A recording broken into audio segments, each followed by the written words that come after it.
Assalamualaikum warahmatullahi wabarakatuh. Selamat pagi semuanya. Bagaimana kabarnya hari ini? Alhamdulillah, luar biasa. Allahu Akbar.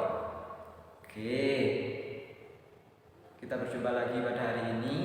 Sebelum kita memulai pembelajaran pada hari ini, mari kita berdoa dulu bersama-sama. Silakan Alvin dipimpin untuk berdoa, teman-teman.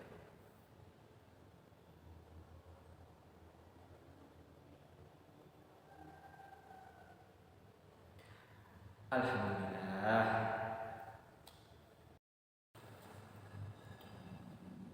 Sekarang sebelum pembelajaran kita mulai, silakan cek di sebelah kalian apakah ada teman kalian yang tidak ada, ataukah juga ada teman kalian yang belum datang.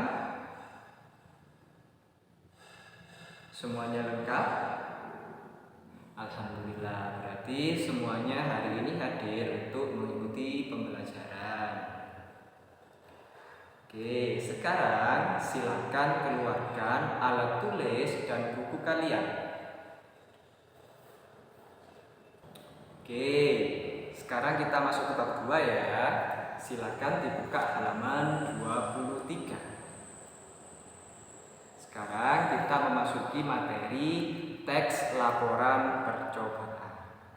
Pembelajaran pada kali ini tujuannya yang pertama, kalian bisa memahami pengertian dari teks laporan percobaan. Tujuan yang kedua, kalian juga memahami fungsi dari penulisan teks laporan percobaan. Selanjutnya, kalian bisa mengidentifikasi ciri-ciri dari penulisan teks laporan percobaan. Setelah semuanya kalian memahami, nanti di akhir pembelajaran pada materi ini akan ada tugas untuk kalian, yaitu kalian melakukan atau mengamati suatu percobaan. Kemudian kalian harus bisa membuat laporan percobaannya, mulai dari kalian menyiapkan alat dan bahan, kemudian menyiapkan kerangka laporan, kemudian membuat laporan percobaan, hingga yang paling akhir kalian juga bisa mempresentasikan hasil dari percobaan kalian. Oke, kita langsung masuk ke materi ya. Materinya adalah teks laporan percobaan. Ada yang tahu maksudnya? Atau barangkali ada yang pernah melakukan suatu percobaan? Ya, pasti kalian semua pernah melakukan percobaan. Materi ini bisa berhubungan dengan mata pelajaran yang lain, contohnya di mata pelajaran IPA atau matematika. Jadi kalian pasti pernah membuat percobaan dan diminta untuk melaporkannya. Jadi sekarang kita bahas secara lebih lengkap lagi. Oke, yang pertama, teks laporan hasil percobaan. Teks itu apa? Ya, teks itu tulisan. Jadi nanti pasti yang dilaporkan di sini bentuknya tulisan. Ingat-ingat ya, teks itu artinya tulisan. Kemudian laporan. Ada yang tahu laporan? Laporan itu adalah bentuk pertanggungjawaban kita kepada penugasan yang diberikan kepada kita. Misal kita diberi amanat, kita diberi tugas, kita diberi apapun itu, ketika kita selesai melaksanakannya pasti kita melaporkan. Jadi kita melaporkan tugas yang diberikan kepada kita telah selesai atau telah dilaksanakan atau apapun itu hasilnya. Kemudian yang terakhir adalah percobaan. Percobaan, ada yang tahu nama lainnya dari percobaan? Ya, betul, eksperimen. Ada yang lain? Penelitian juga boleh. Ada yang lain lagi?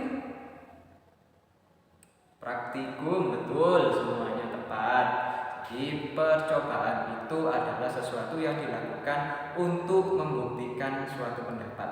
Jadi kita buktikan, kita lakukan percobaan, benar atau tidak pendapat yang kita miliki. Jadi untuk membuktikan suatu pendapat, kita perlu melakukan percobaan. Jadi kita bisa simpulkan teks laporan percobaan teks laporan percobaan itu adalah tulisan pertanggungjawaban dari percobaan atau eksperimen yang kita lakukan. Jadi kita selesai melakukan percobaan, eksperimen atau praktikum apapun itu untuk sebagai bukti pertanggungjawaban kita telah melaksanakan percobaan tersebut, maka kita perlu menyusun teks laporan percobaan. Seperti itu. Ada yang mau ditanyakan dulu mungkin? Oke, jika tidak ada kita lanjutkan. Ada yang tahu kira-kira apa sih fungsi dari teks laporan percobaan? Ya, melaporkan percobaan yang kita buat. Terus apa lagi? Membuktikan pendapat kita, bisa. Secara umum, fungsi dari teks laporan percobaan yang pertama, ingat-ingat ya, sebagai sumber informasi. Misal, sebagai sumber informasi itu seperti ini. Kita ingin tahu kandungan atau kandungan vitamin C dari jeruk. Jeruk kan macam-macam jenisnya ya. Ada jeruk lemon, jeruk nipis, jeruk limau, jeruk bali, atau apapun jeruk itu. Kalau ada yang melakukan percobaan, kita bisa membandingkan. Misal kita ingin tahu ada percobaan. Misal ada yang menguji kandungan vitamin C pada jeruk nipis sekian miligram, kandungan vitamin C pada jeruk bali sekian miligram. Kemudian ada lagi yang melakukan percobaan, kandungan vitamin C pada jeruk lemon. Jadi sebagai sumber informasi teks laporan percobaan tadi, kita bisa tahu informasi kandungan vitamin C dari tiap-tiap jenis jeruk ini karena telah ada yang melakukan percobaan dan dilaporkan. Itu yang pertama tadi fungsinya sebagai apa? Sumber informasi. Yang kedua, teks laporan percobaan ini sebagai bukti. Ada yang tahu maksudnya? Oke, jadi teks laporan percobaan sebagai bukti, fungsinya itu sebagai bukti. Jadi teks laporan percobaan ini sebagai bukti kita telah melakukan penelitian. Kita telah melakukan percobaan, kita telah melakukan suatu praktikum. Jadi percobaan atau penelitian yang kita lakukan ditulis, dilaporkan, dipublikasi menjadi bukti kalau kita sudah melakukan atau hasil yang kita dapat, pendapat kita ini berdasarkan hasil dari penelitian, bukan sekedar. Jadi setelah sebagai sumber informasi, teks laporan percobaan juga sebagai bukti kita telah melakukan suatu percobaan. Yang ketiga, fungsinya itu sebagai dokumentasi. Ketika kita melakukan percobaan, kita pasti mengumpulkan dokumentasi. Dokumentasi ini kan banyak macamnya, bisa berupa tulisan dari hasil penelitian ya maksudnya. Kemudian bisa juga dokumentasi foto atau video dari yang percobaan yang kita lakukan. Nah, foto, kemudian video, kemudian tulisan-tulisan dari hasil penelitian kita ini sebagai bentuk dokumentasi. Jadi kita simpan, kita publikasikan. Jika di suatu hari kita misal membutuhkan informasi lagi tentang penelitian yang pernah kita lakukan, itu bisa kita lihat lagi. Jadi sebagai dokumentasi, sebagai arsip istilahnya. Jadi kita tidak kehilangan sesuatu yang pernah kita coba buktikan atau sesuatu yang kita uji. Selanjutnya yang keempat itu sebagai pemecahan masalah. Pemecahan masalah ini maksudnya adalah kita membuktikan suatu pendapat, suatu perselisihan pendapat dengan melakukan penelitian. Jadi misal ada yang beranggapan, misal jeruk ini kandungan vitamin C-nya lebih sedikit, jeruk ini kandungan vitamin C-nya lebih banyak. Nah, daripada ini terjadi perselisihan, kemudian menjadi suatu permasalahan, kita bisa melakukan percobaan. Jadi misal kandungan jeruk ini setelah kita lakukan percobaan, misal jeruk lemon kandungan vitamin C-nya sebesar 30 mg, kemudian kandungan vitamin C dari jeruk bali sebesar 35 miligram. Jadi sudah tidak ada permasalahan lagi, tidak ada perdebatan lagi tentang kandungan vitamin C dari kedua jeruk tersebut. Jadi teks laporan suatu penelitian yang kita lakukan membuktikan bahwa kandungan vitamin C dari tiap jeruk itu berbeda, mana yang lebih tinggi, mana yang lebih rendah. Intinya permasalahan tersebut terpecahkan. Kemudian fungsi yang terakhir ini sebagai bentuk pertanggungjawaban. Seperti tadi, kita membuat laporan sebagai bentuk pertanggungjawaban.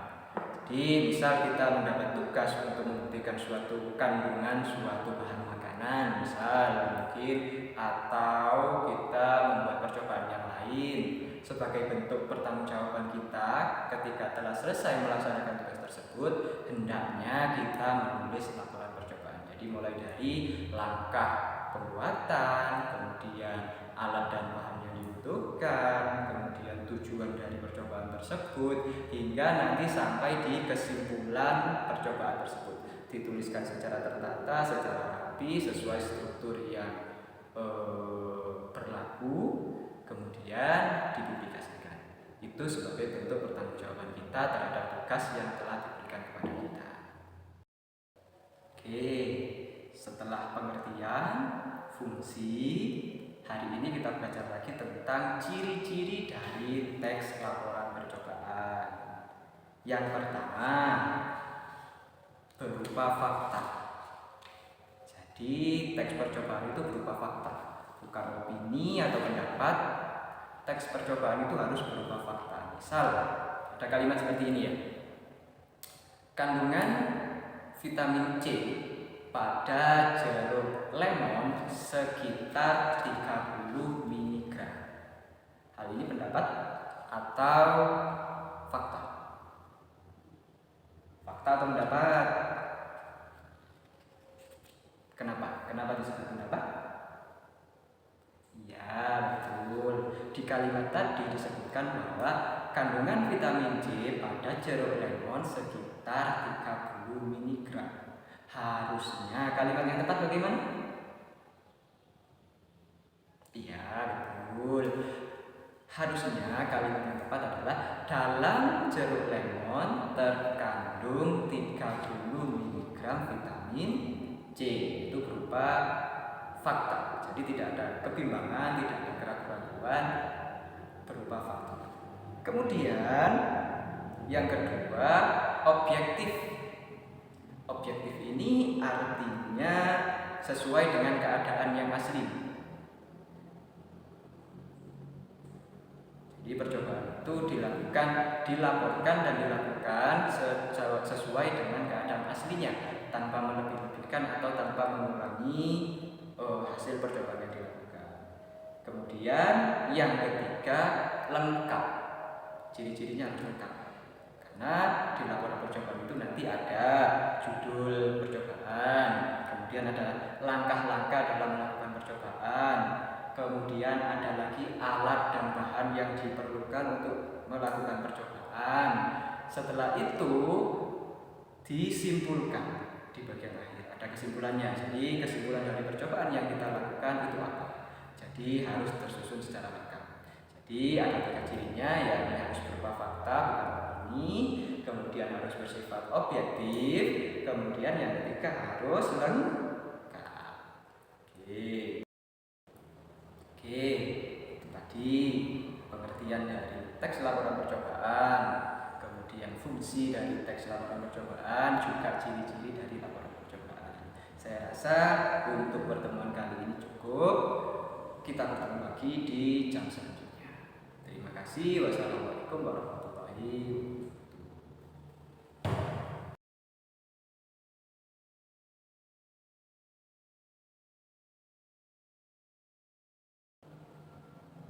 Oke, kita bertemu lagi pada kesempatan pertemuan yang kedua. Kita melanjutkan materi yang pertemuan minggu lalu.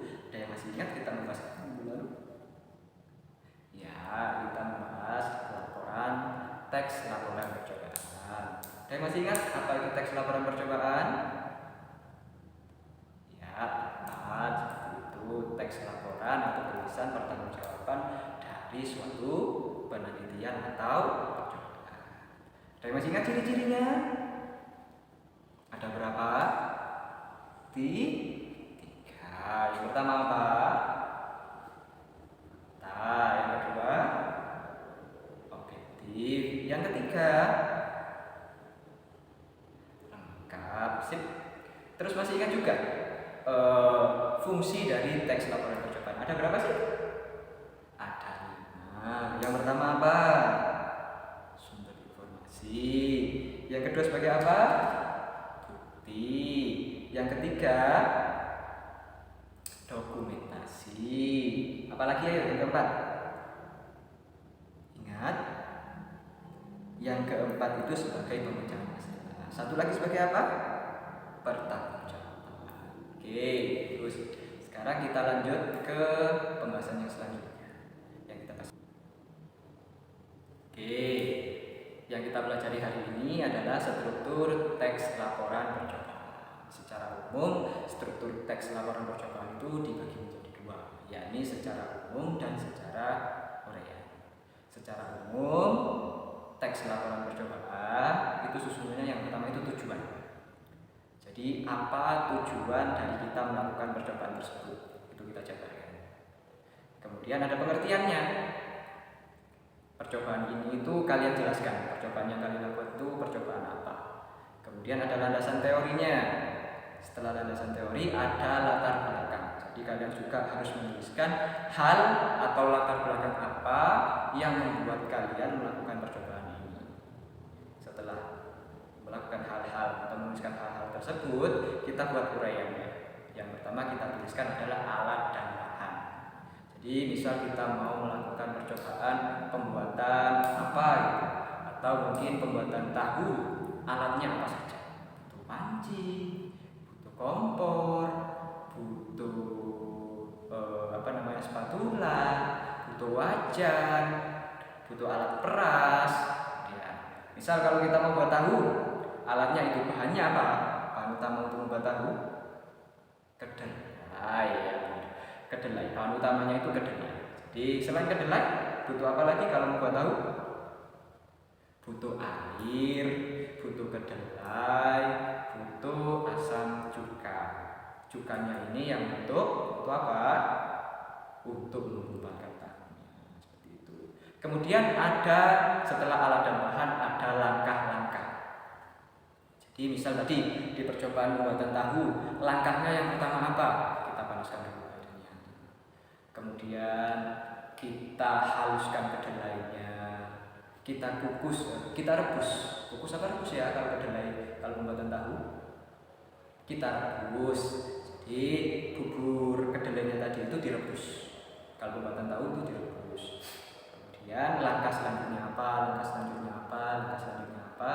Itu kalian harus menjelaskan secara rinci langkah-langkahnya. Kemudian yang ketiga ada hasil percobaan.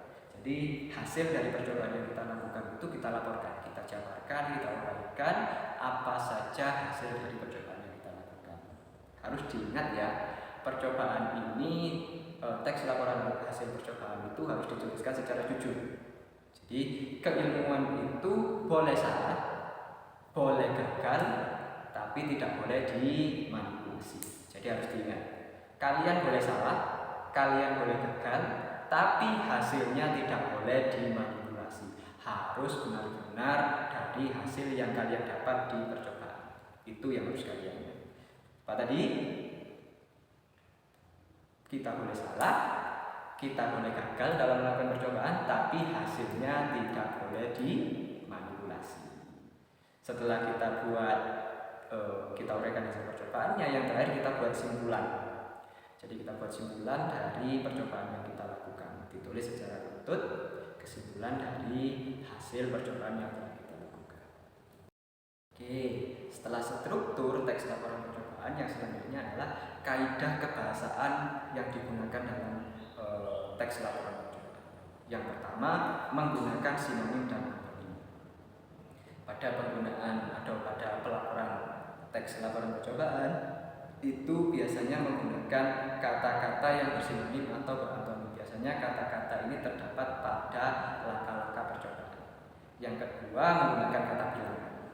Pada teks laporan percobaan pasti menggunakan kata bilangan, misal di bagian alat dan bahan. Alat yang digunakan apa, jumlahnya berapa, bahan, terutama pada bahan. Bahan ini biasanya berupa berat atau berupa jumlah, misal 0,5 kg, 200 gram, 3 sampai makan, 1 kilogram, seperti itu, menggunakan kalimat bilangan. Kemudian kaidah kebahasaan selanjutnya adalah menggunakan kalimat perintah. Biasanya ada sebaiknya, kemudian ada hindari penggunaan, ada campurkan, tuangkan, kemudian pisahkan, aduklah, dan kata perintah yang lain. Kemudian menggunakan kata hubung. Pada teks laporan percobaan itu pasti menggunakan kata hubung, bisa dan, tetapi, apabila, saat, jika, meskipun, dan yang lain-lain. Jadi langkah-langkahnya biasanya banyak menggunakan kata hubung. Kemudian adalah cara menyusun atau membuat teks laporan percobaan. Yang pertama adalah menggunakan dan membuat kerangka berdasarkan struktur teks laporan percobaan. Jadi kita buat kerangka terlebih dahulu berdasarkan aturan penulisan teks laporan percobaan. Yang kedua, kita kembangkan kerangka menjadi sesuatu teks yang utuh. Jadi dari kerangka yang kita buat tadi, kita kembangkan kerangkanya lebih runtut lagi, seperti itu. Oke, dari pemaparan saya tadi mungkin ada yang mau ditanyakan, silakan.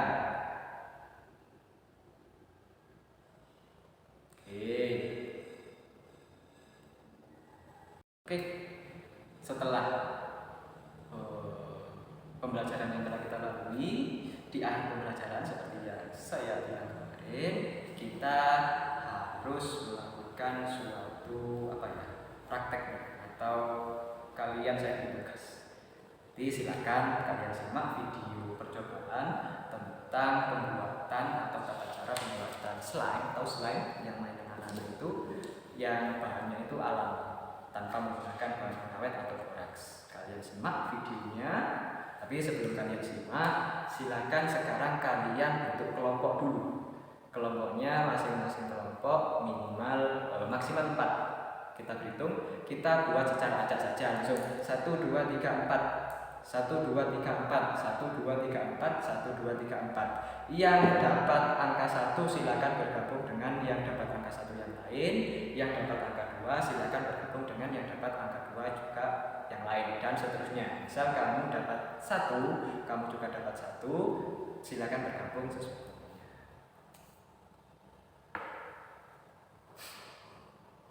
Sudah? Jadi berapa kelompok ini? 6. Oke, sip. Sekarang saya ada lembar pelaporannya, ya. Nanti di sini ada format pelaporannya. Kalian isi sesuai dengan format yang saya berikan. Dan kelompok mohon dibantu dibagikan ke kelompok-kelompok yang lain, tolong. Masih kurang? Silakan. Oke, sebelum kalian mengisi format pelaporan itu, kalian harus tonton video yang saya berikan ini dengan seksama. Oke, silakan semuanya disimak dengan baik-baik, diperhatikan dengan baik. Video percobaan dari pembuatan slime tanpa boraks. Jadi slime-nya silakan.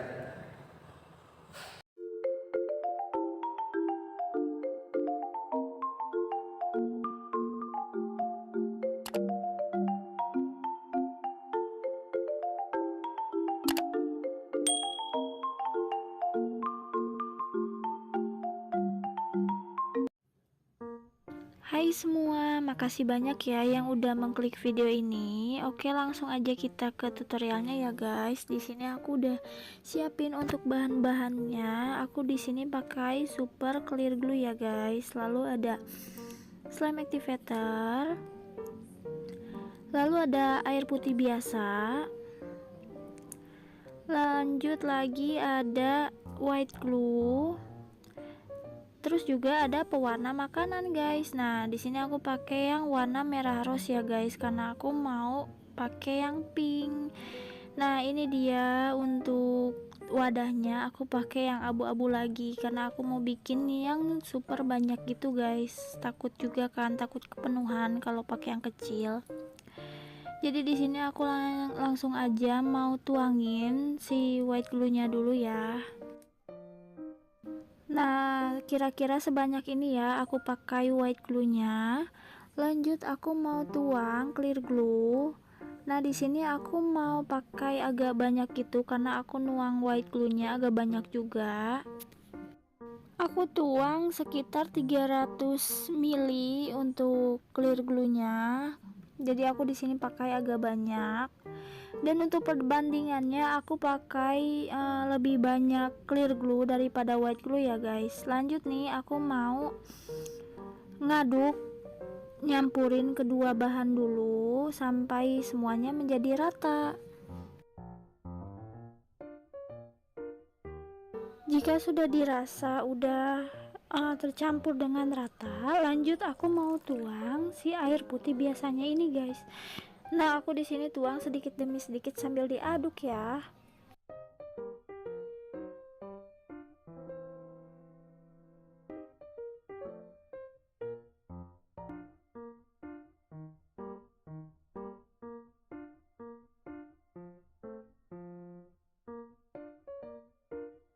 Untuk airnya aku pakai air yang 500 ml gitu ya guys, ukuran airnya. Ini aku tuang semuanya tapi sedikit demi sedikit. Kalau semua bahan udah dicampurin nih, kira-kira untuk bahannya kayak gini ya guys, encer kayak gini. Selanjutnya di sini aku mau tambahin pewarna. Nah, di sini aku pakai pewarnanya, pewarna kupu-kupu mereknya. Tapi warnanya warna merah rose. Nah, di sini aku sambil diaduk-aduk, tapi aku gak tahu ya guys, ini takarannya berapa. Jadi aku pakai yang banyak aja gitu supaya warnanya lebih cantik.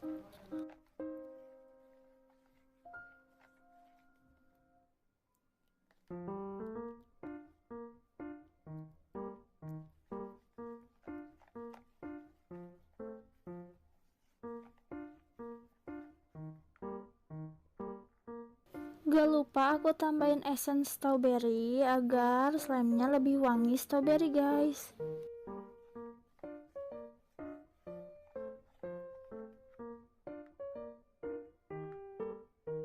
Setelah semua bahan tercampur dengan rata, dan tahap ini tahap yang paling penting dan tahap terakhir yaitu nyampurin slime activator ke adonan ini guys. Nah, ini tuh slime activatornya beneran strong banget ya guys. Tuh lihat, pakai sedikit aja dia udah langsung menggumpal slime-nya. Nah, ini di sini aku pakai slime activatornya sedikit demi sedikit aja karena takut slime-nya jadi keras juga kan.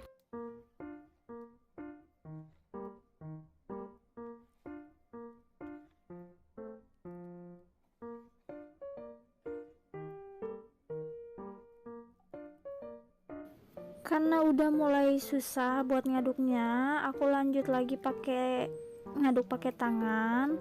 Tapi di sini aku udah cuci tangan ya guys, jadi aman-aman aja. Jadi tangan aku juga nggak kotor ke slime-nya, takutnya kan jadi kotor gitu guys.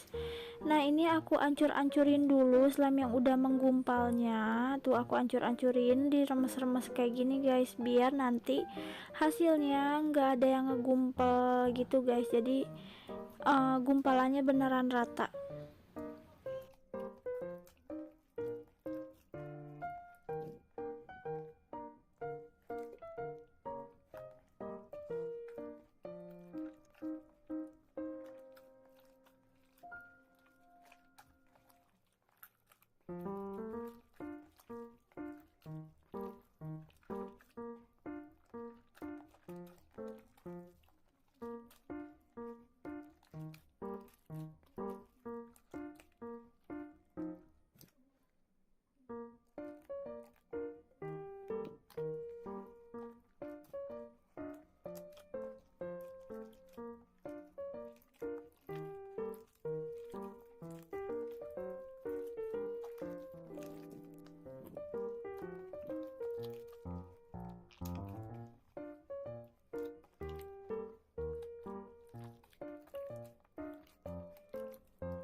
Ini slime-nya hampir selesai ya guys, sebentar lagi.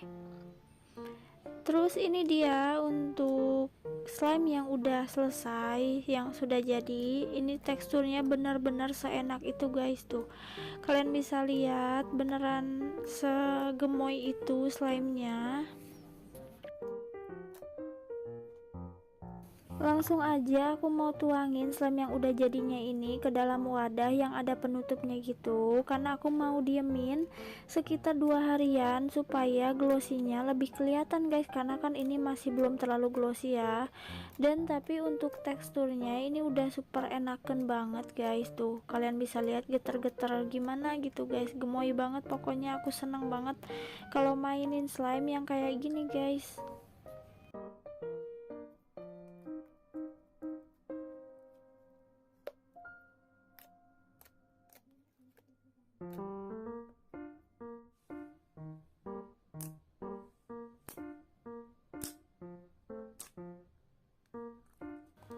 Wah, slime-nya beneran super glossy parah guys. Kalian bisa lihat kan tuh, bener-bener seenak itu untuk teksturnya. Kemarin tuh aku pegang tuh beneran enak banget teksturnya, dan ditambah lagi nih aku diamin selama 2 hari itu makin final banget teksturnya. Duh, aku seneng banget sih sama geter-geternya itu loh. Kalian suka nggak sih slime puding kayak gini, atau kalian lebih suka tim original nih? Kalian tim mana nih, original slime atau puding slime guys? Ayo dong komen di bawah.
Gimana guys, mudah bukan cara buatnya? Nah, kalian bisa praktekin ini di rumah ya guys. Dan untuk link produknya aku bakal sertain di kolom deskripsi. Oke, kayaknya segini dulu untuk video tutorialku kali ini. Semoga kalian suka videoku kali ini. Jangan lupa untuk like, comment, and subscribe-nya buat yang belum, dan buat yang udah terima kasih banyak ya guys. Oke, see you di next video guys. Sampai jumpa lagi di video aku selanjutnya. Bye guys.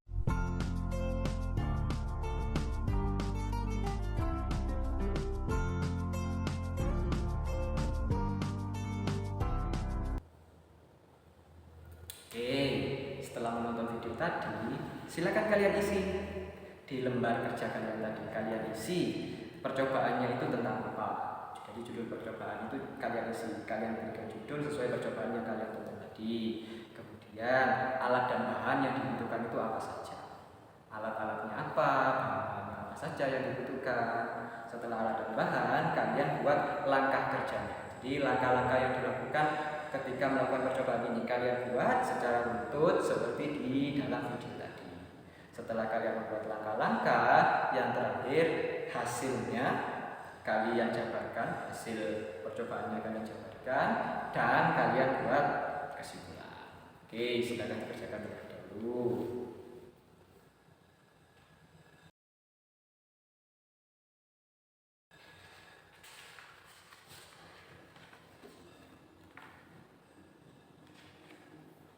Ya, sudah semuanya? Oh, kelompok 3 masih belum ya, silakan diselesaikan dulu. Kelompok yang lain sudah?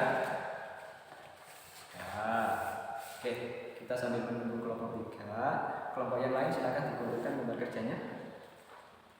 Oke.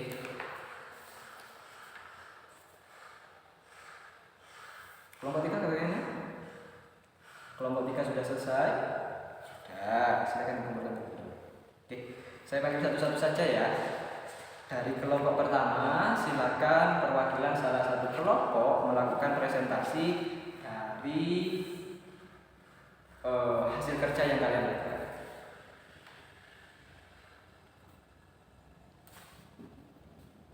Oke, dihapus untuk teman kalian. Kelompok selanjutnya silakan kelompok 2.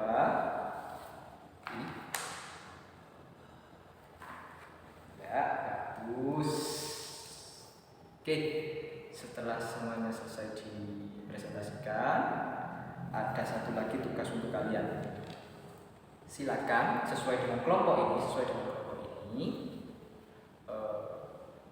kalian membuat satu percobaan, didokumentasikan dengan baik. Kemudian kalian harus menyusun laporan percobaannya. Jadi mulai dari judulnya, alat dan bahannya, langkah-langkahnya, hasil akhirnya, hingga kesimpulannya harus kalian susun sesuai dengan sistematika yang kita pelajari tadi. Tugasnya kita bahas di pertemuan selanjutnya. Oke, untuk pertemuan kali ini saya cukup. Assalamualaikum warahmatullahi wabarakatuh. Oke, assalamualaikum warahmatullahi wabarakatuh. Bagaimana kabarnya hari ini? Alhamdulillah, luar biasa. Allahu Akbar. Oke, silakan diperhatikan dulu. Temannya lengkap semuanya? Ada yang izin? Tidak ada. Oke. Melanjutkan yang pembelajaran kemarin mengenai teks laporan percobaan. Apa tugasnya hari ini? Melaporkan teks percobaan. Oke, sudah semuanya? Sudah. Terus yang pertama, yuk silakan dari kelompok 1 dulu. Percobaan apa yang dilakukan? Mengetes kandungan vitamin C pada jeruk nipis. Oke, silakan dipaparkan hasilnya, bagaimana.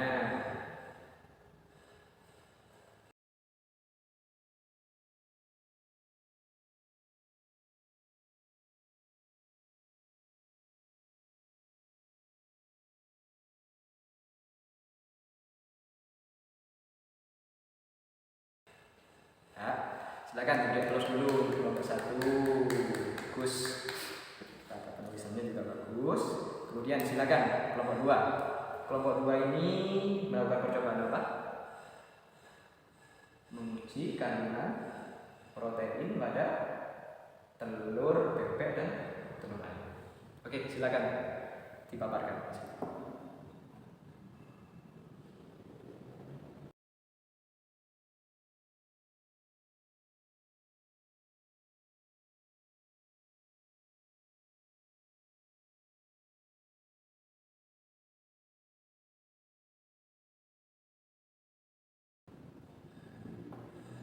Ya, bagus. Beri aplaus untuk teman-teman. Saya rasa dalam pembelajaran kali ini sebagian besar atau hampir semua dari kalian sudah memahami dari pengertian teks laporan percobaan, fungsinya, ciri-cirinya, hingga sistematika penulisannya.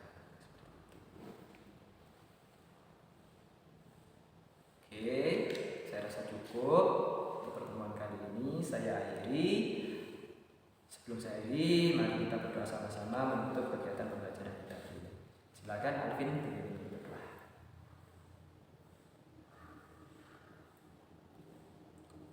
Alhamdulillah. Terima kasih. Saya akhiri. Assalamualaikum warahmatullahi wabarakatuh. Sampai jumpa lagi di pembelajaran yang selanjutnya.